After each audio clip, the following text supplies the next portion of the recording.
MS word में एक ऐसी रसोई लिस्ट बनानी है आपको जिसमें रसोई में उपयोग, जो रसोई में हम यूज़ करते हैं, उसका चित्र भी आना चाहिए, ठीक है, और उसका नाम भी होना चाहिए, प्लस उसके बारे में 2 और इन्फॉर्मेशन भी होनी चाहिए। चलो, इसे हम कई तरीके से कंप्लीट तो कर सकते हैं, अगर पर फास्ट तरीका क्या है कि हम उसे फास्ट बहुत जल्दी कंप्लीट कर सकते हैं। तो देखो, हम उसे बेसिकली अगर तैयार करें तो अधिकतर लोगों का दिमाग टेबल पे आके खुल जाता है कि टेबल लिस्ट यानी टेबल, ठीक है। तो टेबल से हमें फोटो लगाने में बहुत सारी दिक्कतें होती हैं। सेकंड ऑप्शन हमारे पास रहता है शेप का, हम शेप से भी कर सकते हैं, पर वहाँ पर नाम लिखने में और हमें ज़्यादा समय लगेगा। तो एक और ऑप्शन देना है हमें स्मार्ट आर्ट। स्मार्ट आर्ट में हमारे पास एक लिस्ट ऑप्शन होता है जहाँ पर जाकर हम एज ए चीज इसे कंप्लीट कर सकते हैं। स्मार्ट आर्ट में मैंने लिस्ट वाले ऑप्शन पे क्लिक किया है। अब मैं यहाँ पर लिस्ट में देख लेता हूँ कि किसमें मैं फोटो लगा के नाम लिख सकता हूँ। तो देखो, एक तो ये दिख रहा है मुझे, एक ये दिखाई दे रही है और एक ये दिखाई दे रही है। इन तीनों में से मुझे बेहतर ये लग रही है, वर्टिकल वाली लिस्टिंग। तो मैंने ये क्लिक किया है, देन ओके किया है। ओके करने के बाद ये लिस्ट बिल्कुल एक प्रॉपर तरीके से आ रही है। अब यहाँ पर पिक्चर पे क्लिक करूंगा तो मेरे साथ पिक्चर ये आ गई है ना।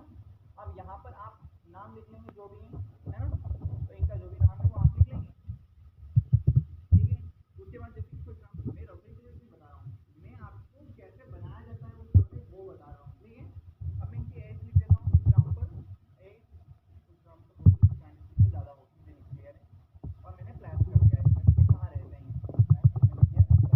क्लियर है। ऐसे आप सेकंड का भी लिखेंगे, थर्ड का भी लिखेंगे। अब आपको यहाँ तो चाहिए नहीं और आपको चाहिए कितने, 10 चाहिए।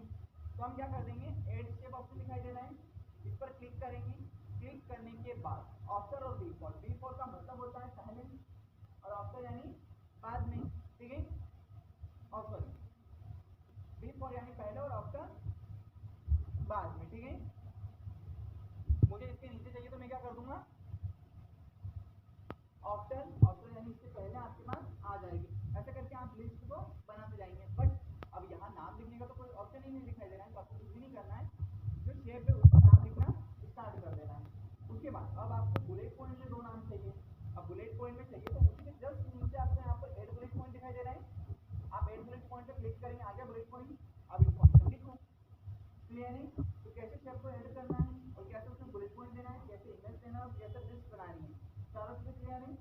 इसी के साथ आपका सेकंड क्वेश्चन भी कंप्लीट हो गया है, ठीक है। बढ़े आगे, चलो।